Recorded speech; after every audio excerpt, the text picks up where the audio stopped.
Hello friends, स्वागत है ਤੁਹਾਡਾ ਸਾਡੇ YouTube ਚੈਨਲ 'ਚ। ਸੋ ਅੱਜ ਅਸੀਂ ਲੈਕਚਰ नंबर 3 ਕਰਨ लगे हैं टैली अकाउंट 'ਚ। आज हम देखेंगे अंडर लेजर एंड वोचर कैसे निकालते हैं अकाउंट में। हमने डेबिट क्रेडिट निकालना सीख लिया है, अब हम लेजर वोचर और अंडर निकालना सीखने जा रहे हैं।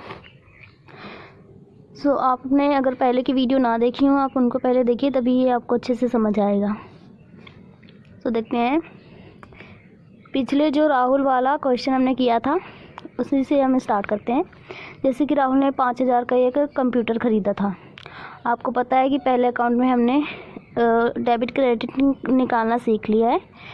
अब हम उसके आगे लेजर निकालना सीखेंगे कि लेजर कैसे बनता है। जैसे कि राहुल ने 5,000 का एक कंप्यूटर ख़रीदा है, तो यहाँ पर हमारा डेबिट में आएगा कंप्यूटर, और इसके सारे रूल्स हमने उसमें किए हुए हैं लेक्चर नंबर 1 एंड 2 में। आप उसमें जाके लेक्चर नंबर 1 में किए हैं, तभी आपको अच्छे से समझ आएगी। सो इसमें हमारा डेबिट कंप्यूटर हो रहा है, क्योंकि ये हमारी संपत्ति है। संपत्ति आ रही है तो वो हमारी डेबिट में होगी, और हमारे पास से पैसे जा रहे हैं तो हमारे कैश हमारा क्रेडिट हो जाएगा। तो हमने डेबिट क्रेडिट निकालना सीख लिया था, अब हम लेजर निकालना सीखने जा रहे हैं। सो हमें यहाँ लेजर का मतलब होता है खाता खोलना। जैसे कि आप बैंक में जाते हैं पैसे निकालने या जमा कराने, तो पहले हम अगर जैसे पैसे जमा कराने जा रहे हैं तो हमारा वहाँ एक अकाउंट खुलेगा बैंक में।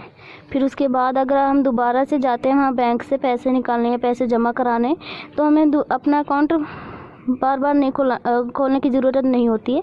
जो अकाउंट हमने पहले खुलाया था उसी से हम पैसे निकालते हैं या जमा करते हैं।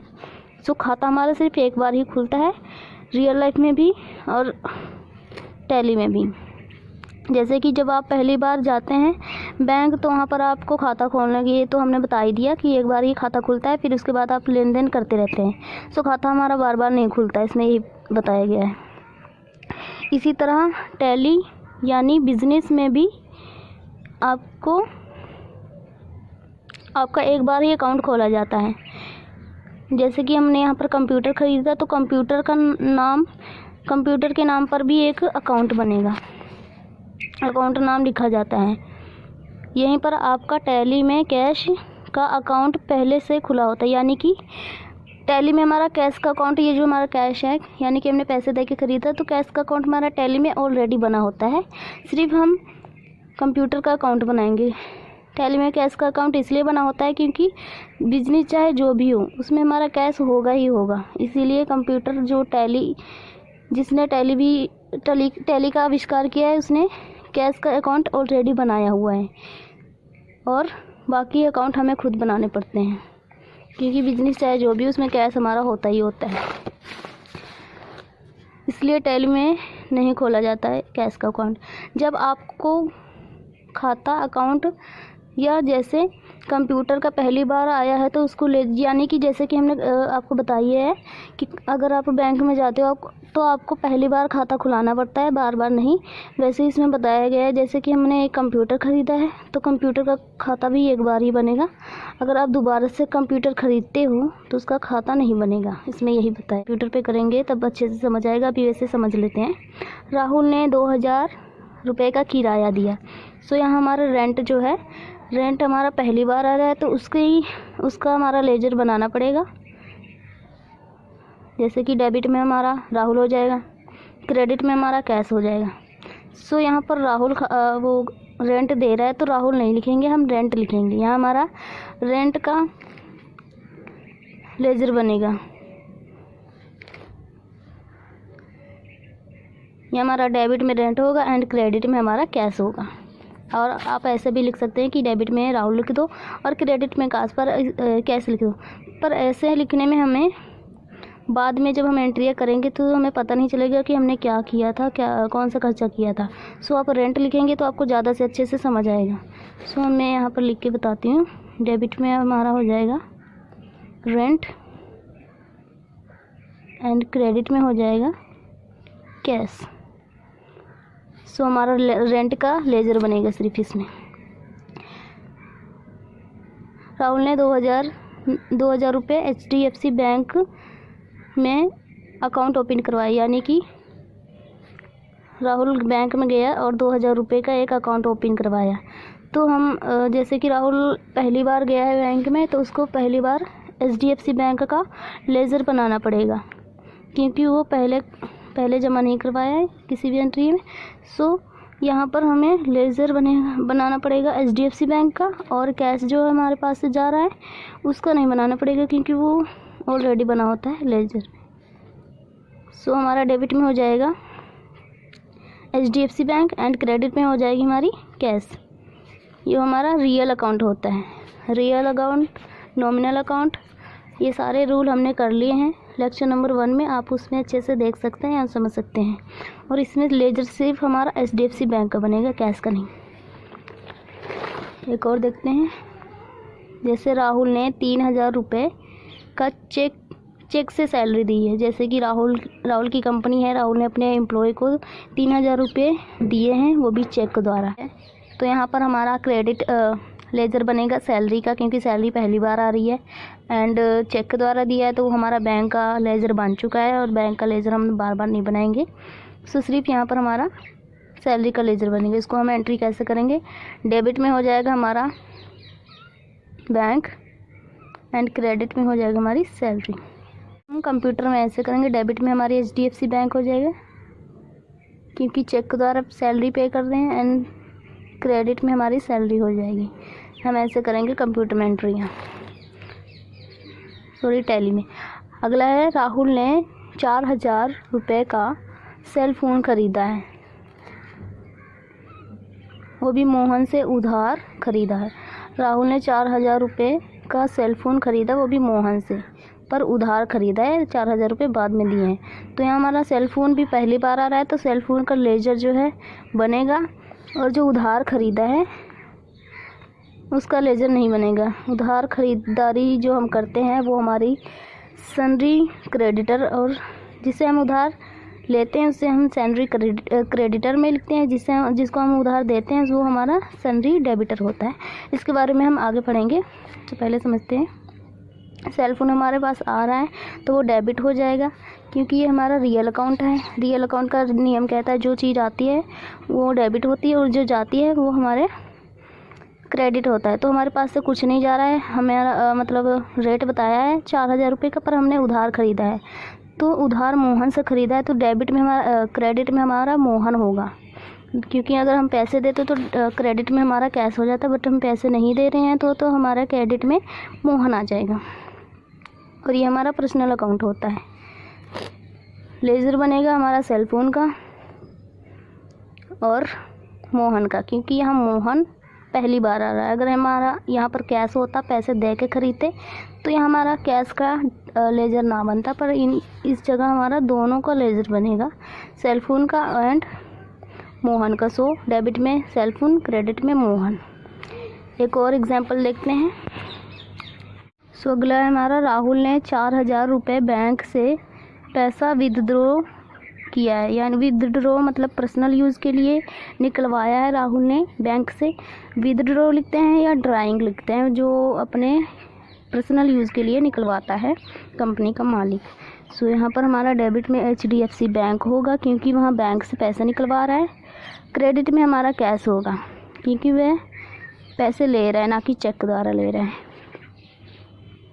सो लेज़र यहाँ बनेगा, किसी का नहीं बनेगा, क्योंकि HDFC बैंक का हमने बनाया है पहले इस एंट्री में, जब वो पैसे जमा करने गया है।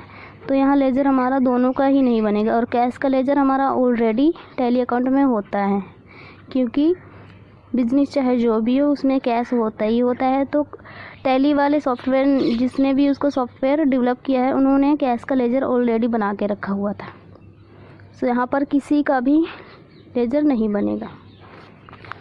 सो अगला हमारा, राहुल ने मोहन को 4000 रुपये उधार दिया है। जैसे कि हमने पिछले एंट्री की है कि राहुल ने मोहन से 4000 रुपये का सेल फ़ोन लिया था उधार।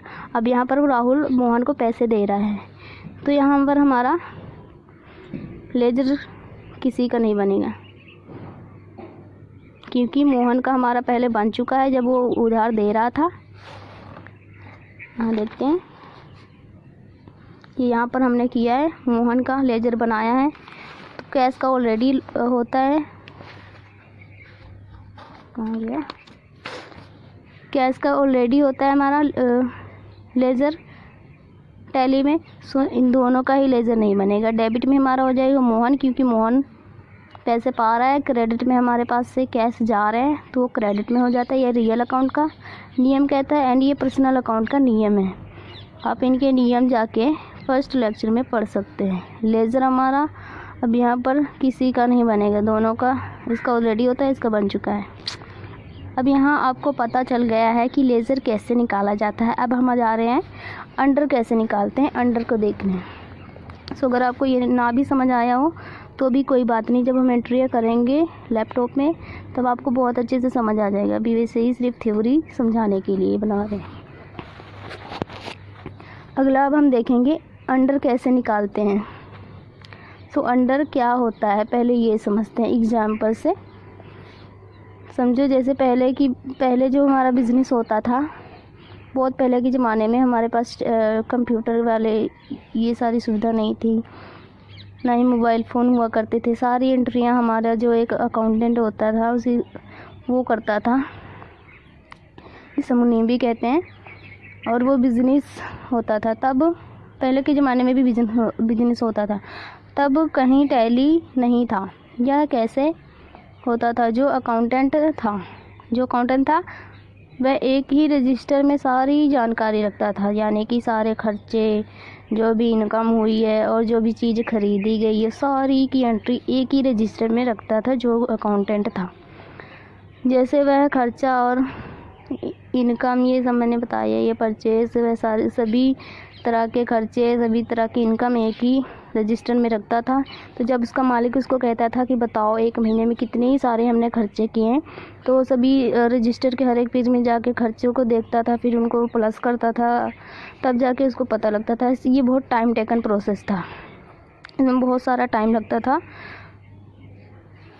सो जो हमारा टैली ERP 9 है, इसमें ये सारे जो हम चीज़ खरीदते हैं एंड जो हमारे खर्चे होते हैं, जो हमारी इनकम होती है, जो हमारे उधार खरीदे या उधार दिए गए, इन सब की एंट्रियाँ अलग अलग होती हैं। उसको हम अंडर कहते हैं, मतलब किसके अंदर जाएगा, खर्चे किसके अंडर जाएंगे, अंडर को ग्रुप भी कहते हैं। जो हमारी इनकम है वो किसके अंदर जाएगी, जो हमारी लाइबिलिटीज़ हैं, लाइबिलिटीज़ यानी कि जो हमें उधार देना होता है, असेट्स यानी जो हमारी संपत्ति होती हैं, ये सब का अलग अलग ग्रुप होता है। ग्रुप को हम अंदर भी कहते हैं, अंडर। सो इसके लिए ये समझाया गया है, जब टैली ERP में हम काम करते हैं तो इसमें हमें सभी के अलग अलग एक्सपेंसिव परचेस, इन सब के अलग अलग रजिस्टर होते हैं। अंडर के लिए अलग होता है। इसी सभी पर सभी के खाते अलग अलग बनाए जाते हैं, जिनको हम अंडर कहते हैं। इनको हम ग्रुप भी कह सकते हैं। टैली में ग्रुप के नाम होते हैं टोटल 28, यानी टोटल हमारे 28 ग्रुप होते हैं। एंड 1 से लेकर हमारे 15 तक प्राइमरी ग्रुप होते हैं, एंड 16 से लेकर 28 तक हमारे सेकेंडरी ग्रुप होते हैं। इनको हम अच्छे से समझते हैं, फिर आपको अंडर भी समझ आ जाएगा। सो यहाँ पर हमें जिसे अंडर या ग्रुप कहते हैं उसे 2 भागों में बांटा गया है, 2 भागों में, एक प्राइमरी एंड सेकंड हमारा सेकेंडरी ग्रुप। सेकेंडरी अंडर भी कह सकते हैं या ग्रुप्स भी कह सकते हैं। सो हमारे प्राइमरी जो 1 से लेकर 15 तक होते हैं, सेकेंडरी ग्रुप हमारा 16 से लेकर 28 तक होते हैं। सो प्राइमरी ग्रुप पहले समझते हैं, ये हमारे 15 तक होते हैं। पहला हमारा कैपिटल अकाउंट आता है, जिसमें हमारे सारी तरह की संपत्ति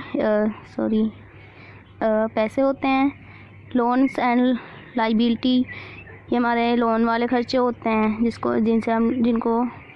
जिनसे हम लोन लेते हैं। करंट लाइबिलिटी, ये हमारे चालू दायित्व होते हैं, चालू खर्चे होते हैं, जैसे हमारे रेंट देना हो गया, ये हमारे चालू खर्चे होते हैं। या फिर हमारे फिक्स्ड असेट हमारे वो होते हैं, जैसे कि हमने कंप्यूटर ख़रीदा है तो हमारे फिक्स्ड असेट हुआ, क्योंकि हमारी संपत्ति है और वो हमेशा के लिए, तो सिर्फ फिक्स्ड लिखा है। मिसलेनियस एक्सपेंसेस एक तरह के खर्चे होते हैं। जब आप बिजनेस खोलते हैं तो आपके यहाँ जैसे कोई आ गया मेहमान, आपने उसको खाना पानी या चाय नाश्ता करवाया, तो वो सारे खर्चे होते हैं मिसलेनियस एक्सपेंसेस में आते हैं। एंड सस्पेंस अकाउंट, इसमें हमारे सभी तरह के सस्पेंस या गुप्त खाते होते हैं। ब्रांच एंड डिवीज़र, ये हमारे ब्रांच एंड डिवीज़र के लिए यूज़ होता है। सेल्स अकाउंट, जो हम सेल चीज़ें करते हैं उनके लिए। परचेस अकाउंट, जो हम चीज़ें खरीदते हैं उनका अकाउंट अलग बनता है। डायरेक्ट इनकम, या हमारी जो डायरेक्ट इनकम हो रही है, जैसे हमें बिज़नेस में फ़ायदा हो रहा है, वो हमारा डायरेक्ट इनकम। डायरेक्ट एक्सपेंसेस, जो हमारे डायरेक्ट खर्चे हो रहे हैं, जैसे कि हमने बिज़नेस में जो हमारा खर्चा होता है, हमारा डायरेक्ट एक्सपेंसेस होते हैं। इनडायरेक्ट इनकम, जो हमारी, जैसे कि हमने किसी को अपने घर पे किराए के लिए रूम दिया है, तो हमारी इनडायरेक्ट इनकम हो रही है। इनडायरेक्ट एक्सपेंसेस, जैसे कि हम किसी के घर में किराए पे रह रहे हैं, सो हमारे इनडायरेक्ट एक्सपेंसेस होते हैं, खर्चे होते हैं। इन्वेस्टमेंट, जो हम इन्वेस्ट करते हैं वो सब हमारे इन्वेस्टमेंट में आते हैं। सेकेंडरी ग्रुप होता है हमारा reserve and suppliers. Bank overdraft, bank overdraft यानी हम जो बैंक से उधार लेते हैं। सिक्योर्ड लोन, सिक्योर्ड लोन यानी कि हम किसी से लोन लेते हैं, जैसे कि हमने कोई घर ख़रीदना है, तो हमने उस लोन लिया बैंक से, तो बैंक कहेगा हमें कोई सिक्योरिटी दो, तो हमने उसको जैसे अपने गहने रख दिए हैं, तो वो हमारा सिक्योर्ड लोन होता है। अनसिक्योर्ड लोन, जैसे कि हम बैंक से पैसे ले रहे हैं पर हमने वहाँ पर कुछ रखा नहीं है सिक्योरिटी के लिए, वो हमारा अनसिक्योर्ड लोन होता है। ड्यूटीज़ एंड टैक्स, इसमें हमारे ड्यूटीज़ एंड टैक्स आते हैं। प्रोविज़न, सन्ड्री क्रेडिटर यानी जिससे हम उधार लेते हैं। सन्ड्री डेबिटर, जिनको हम उधार देते हैं, इनसे हमें पैसा मिलना होता है और इनको हमें पैसा देना होता है। ये सब बाद में आपको अच्छे से समझ आएगा, अभी वैसे ही थ्योरी पढ़ लेते हैं। डिपॉजिट एसेट, यानी जो हम पैसे जमा कराते हैं वो हमारे डिपॉजिट असेट होते हैं। जैसे कि मैंने किसी को पैसे उधार दिए हैं या हमने पैसे बैंक में जमा करवाए, तो वो हमारे डिपॉजिट असेट्स हो गए। लोन्स एंड एडवांस असेट, यानी कि जैसे हमने किसी को लोन दिया है या एडवांस रुपए दिए हैं, जैसे कि मैंने राम को पैसे दिए हैं लोन, वो हमसे लोन लेना चाहता है, तो वो भी हमारा असेट है या संपत्ति है। या हमने किसी को एडवांस दिया, ये भी हमारी असेट है। कैश इन हैंड, यानी कि हमने कैश इन हैंड दिया है किसी को। स्टॉक इन हैंड, यानी कि जो हमारा बिज़नेस में जो चीज़ें बचती हैं बेचने के बाद, वो हमारा स्टॉक इन हैंड होता है। बैंक अकाउंट, यानी बैंक के सारे खर्चे ये हमारे बैंक अकाउंट में आते हैं। सो ये हमारे सेकेंडरी ग्रुप। ये जो हमारे प्राइमरी ग्रुप हैं, इनके आगे सब पार्ट किए हुए हैं, उनको हम सेकेंडरी ग्रुप कहते हैं। सो आगे हम समझते हैं ग्रुप्स, यानी ग्रुप्स को हम अंडर भी कहते हैं। सो प्राइमरी ग्रुप्स हमारे क्या है, जैसे आप उधार दिए गए व्यक्ति का नाम लिखते हैं, उसे मेन रजिस्टर में रखते हैं। प्राइमरी ग्रुप अंदर को मेन रजिस्टर भी कहते हैं या रजिस्टर है। सो ये हमारा प्राइमरी रजिस्टर होता है, जिसमें हम उधार माल या वस्तु उधार देते हैं, उसे हम प्राइमरी ग्रुप में लिखते हैं, प्राइमरी रजिस्टर में। और हमारा सेकेंडरी ग्रुप जो है, उसके हमारे सब ग्रुप्स भी होते हैं। तो हम देखते हैं, जैसे कि हमारा सेकेंडरी ग्रुप, हमारा पहला आ गया रिजर्व एंड सप्लायर्स, ये हमारा कैपिटल अकाउंट होता है। बैंक ओवरड्राफ्ट, ये हमने बताया ही है, जो हम बैंक से कर्जा लेते हैं, बैंक ओवरड्राफ्ट। सिक्योर्ड लोन हमने बताया, जब हम किसी से लोन लेते हैं, किसी को कुछ चीज़ दे के लोन लेते हैं, वो हमारा सिक्योर्ड लोन होता है। अनसिक्योर्ड लोन, जैसे हमने किसी से उधार लिया पर उसको बदले में कुछ रखने के लिए नहीं दिया।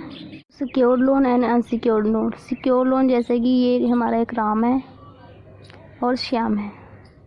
राम ने श्याम को पैसे उधार दिए और साथ में इसने इसको पैसे दिए, और श्याम ने इसको बदले में एक सोने का कड़ा दे दिया। तो श्याम जब इसको ये 10,000 रुपये वापस करेगा, तो बाद में अपना सोने का कड़ा ले लेगा। इसको कहते हैं सिक्योर्ड लोन। और अनसिक्योर्ड लोन जैसे कि राम ने श्याम को पैसे दिए पर बदले में उसने सोने का कड़ा नहीं दिया तो सीधा उसको 10,000 रुपये ही वापस करेगा। ये हमारा अनसिक्योर्ड लोन होता है कि बदले में हम कुछ रखने के लिए देते नहीं हैं, अनसिक्योर्ड लोन। सेकेंडरी ग्रुप में जो हमारे सब पार्ट होते हैं, ये हमारे सेकेंडरी ग्रुप के 1, 2, 3, 4 ये हमारे सब पार्ट हैं। अगले देखते हैं। अगला हमारा ड्यूटीज़ एंड टैक्स है, इसके भी 2 पार्ट हैं। प्रोविज़न करंट लाइबिलिटीज़ होती हैं हमारी, ये हमारे करंट लाइबिलिटीज़ में आएगा। Duties and tax sundry creditor जिनको हम उधार देते हैं, जिनसे हम उधार लेते हैं पैसे, जिनको हमें वापस करना होता है उधार, उनको हम कहते हैं सन्ड्री क्रेडिटर। ये भी हमारे करंट लाइबिलिटीज़ में आती है। जो लाइबिलिटीज़ वाले हैं इनका ग्रुप अलग बनाया गया है, इसको कहते हैं सब ग्रुप्स। सो इनको हमने पैसे देना होता है। ग्रुप्स तीसरा ग्रुप है हमारा अंडर या रजिस्टर, जिसको हमारे सन्ड्री डेबिटर होते हैं, जिनको हमने पैसे उधार दिए होते हैं, जिनसे हमने पैसे लेना होता है। यानी हमने जैसे राम को 10,000 रुपये दिया है उधार, तो बाद में उससे हमें पैसे मिलेंगे, तो वो हमारा सन्ड्री डेबिटर में आएगा। ये हमारे करंट असेट्स होते हैं। डिपॉजिट असेट्स होते हैं, इसके अंदर सारे असेट्स ही आएंगे, इसके अंदर सारे खर्चे आए थे, इनका अलग अलग ग्रुप बनाया गया है सेकेंडरी रजिस्टर में। सो लोन्स एंड एडवांस असेट्स, यानी हम जिसको लोन्स देते हैं या एडवांस देते हैं, बाद में उनसे पैसे मिलने होते हैं, वो हमारे एडवांस करंट असेट्स में जाते हैं। कैश इन हैंड, जहाँ हमने stock in hand, current assets, ये हमारे करंट असेट्स होते हैं। जो हमारा कंपनी में जो बाद में हमारा स्टॉक बचता है, इसको हम कहते हैं stock in hand. Bank account, जो बैंक से हमारा लेन देन होता है वो हमारे बैंक अकाउंट में होते हैं। ये कोई अलग नहीं है, वही हैं। ये सब जो हमने पढ़े हैं पहले, ये सब वही हैं, इनके अलग अलग सब ग्रुप बनाए गए हैं। अब इनकी हम सब परिभाषा देखते हैं। कैपिटल अकाउंट की हमारी अलग परिभाषा है।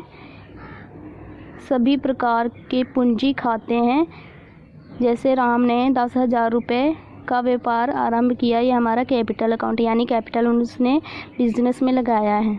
लोन्स एंड लाइबिलिटीज़, व्यापार द्वारा लिया गया उधार पैसा वहीं पर लिखे जाते हैं, यानी इस प्रकार के खाते या अकाउंट लोन्स एंड लाइबिलिटी के अंतर्गत बनाए जाते हैं।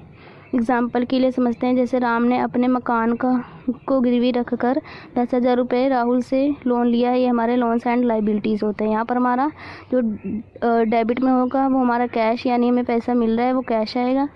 और राहुल से लिया है तो वो हमारा राहुल क्रेडिट में चल जाएगा। लेजर बनेगा हमारा सिर्फ राहुल का, क्योंकि कैश का ऑलरेडी बना होता है टैली में। अंडर जाएगा ये हमारा लोन्स एंड लाइबिलिटीज़ में, क्योंकि ये हमारा प्राइमरी ग्रुप है लोन्स एंड लाइबिलिटीज़। आप इसको चाहे तो सिक्योर लोन में भी रख सकते हैं, क्योंकि ये हमारा बदले में मकान गिरवी रख के पैसे ले रहा है, तो ये हमारा सिक्योर लोन में भी जा सकता है, जो कि लोन्स एंड लाइबिलिटीज़ का सब पार्ट होता है। आप चाहे लोन्स एंड लाइबिलिटीज़ लिख सकते हैं या सिक्योर लोन में भी लिख सकते हैं अंडर। पर आप सिक्योर लोन के अंदर लिखेंगे तो आपको साफ साफ पता चल जाएगा कि हमने कुछ गिरवी रख के उधार लिया है। पर आप सिर्फ लोन्स एंड लाइबिलिटीज़ लिखेंगे तो आपको समझ नहीं आएगा, बहुत सारी एंट्रियाँ करनी होंगी, तो बाद में समझ नहीं आएगा कि कौन सा हमारा सिक्योर लोन है एंड कौन सा अनसिक्योर लोन है। सो ये हमारा प्राइमरी पार्ट होता है। अगर हमारे यहाँ सिक्योर लोन होता है तो ये हमारा प्राइमरी जो पार्ट है उसके सब पार्ट में आ जाता है। नहीं समझ आ रहा तो आपको बाद में समझ आए। सो करंट लाइबिलिटीज़, चालू दायित्व के खाते करंट लाइबिलिटीज़ के अंतर्गत खोले जाते हैं, जैसे अग्रिम लिया हुआ विविध लेनदेन, यानी हम जब किसी से उधार लेते हैं तो वो हमारा करंट लाइबिलिटीज़ होती है। एक एग्जांपल से समझते हैं, जैसे कि हमने एक सेल फ़ोन ख़रीदा है, राहुल से उधार लिया हुआ है, ठीक है। तो यहाँ पर डेबिट में हमारा सेल फ़ोन हो जाएगा क्योंकि हमारे पास सेल फ़ोन आ रहा है, एंड क्रेडिट में हमारा राहुल हो जाएगा क्योंकि हम राहुल से उधार ख़रीद रहे हैं। लेजर इन दोनों का ही बनेगा। और अंडर किसके जाएगा? ये जो हमारा सेल फ़ोन है ये हमारी संपत्ति है, तो ये हमारे फिक्स्ड असेट्स में जाएगा। ये हमने शॉर्टकट में लिखा है, फिक्स्ड असेट्स के अंदर जाएगा। जो हमारा राहुल हम जिससे उधार ले रहे हैं तो वो हमारा सन्ड्री क्रेडिटर होगा। सन्ड्री क्रेडिटर वो होता है जिससे हम उधार लेते हैं, और सन्ड्री डेबिटर वो होता है जिसको हम उधार देते हैं। सो हम इससे उधार ले रहे हैं राहुल से, तो ये हमारा सन्ड्री क्रेडिटर के अंडर जाएगा। एंड अगला है हमारा फिक्स्ड एसेट्स। फिक्स्ड एसेट हम समझ ही चुके हैं कि जैसे कि मोबाइल फ़ोन हमने ख़रीदा है, सेल फ़ोन, ये हमारी संपत्ति है, फिक्स्ड एसेट के अंतर्गत आती है। सो सभी प्रकार के स्थायी संपत्ति के खाते हमारे फिक्स्ड एसेट्स के अंतर्गत आते हैं। जैसे हमने प्लॉट ख़रीदा है, मशीन ख़रीदी है, या भवन, या मैंने कोई घर ख़रीदा, ये हमारे फिक्स्ड संपत्ति होती है। यहाँ पर हमें बताया गया है संपत्ति कितने प्रकार की होती है। संपत्ति जैसे कि हम कैश किसी को देते हैं, जैसे हम किसी को पैसे दे रहे हैं उधार, बाद में उससे हमें मिलना ही है, तो वो हमारी ये संपत्ति होती है। या फिर हम बैंक में पैसा उधार देते हैं, या फिर बैंक में पैसा हम जमा करते हैं, वो भी हमारी संपत्ति है।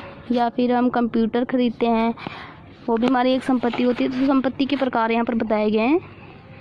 अगला एग्जाम्पल है, राम ने 10,000 का कंप्यूटर ख़रीदा है। ये हमारी एग्जाम्पल हो गई संपत्ति की। अब हम देखते हैं इन्वेस्टमेंट अकाउंट। इन्वेस्टमेंट किसी भी प्रकार के विनियोग किए गए खाते इन्वेस्टमेंट अकाउंट के अंतर्गत खोले जाते हैं, जैसे लाभांश खाते, विनियोग खाते, अंश खाते। जैसे कि हमने एक कंपनी खोली है, उसमें हमारा एक साल में 1 लाख रुपए का हमारा बेनिफिट हुआ है, तो 1 लाख जो रुपये बेनिफिट हुए हैं उनको हम अगले साल फिर से अपने कंपनी में लगा सकते हैं। या फिर वो जो 1 लाख का बेनिफिट हुआ है, आप उनको ना खुद के खर्चे के लिए यूज़ करिए और ना ही अपने कंपनी में लगाइए, उसको आप इन्वेस्ट भी कर सकते हैं। तो वो हमारे जो हम इन्वेस्ट करेंगे वो हमारे इन्वेस्टमेंट अकाउंट के अंडर आएगा। सो आज हमने यहीं तक ही करना है, बाकी अभी और भी हैं 28, वो हम बाद में करेंगे, वीडियो बहुत लंबा हो रहा है। सो अगर आपको यहाँ तक समझ आया हो तो आप हमारे वीडियो को लाइक एंड सब्सक्राइब कर सकते हैं। Thank you.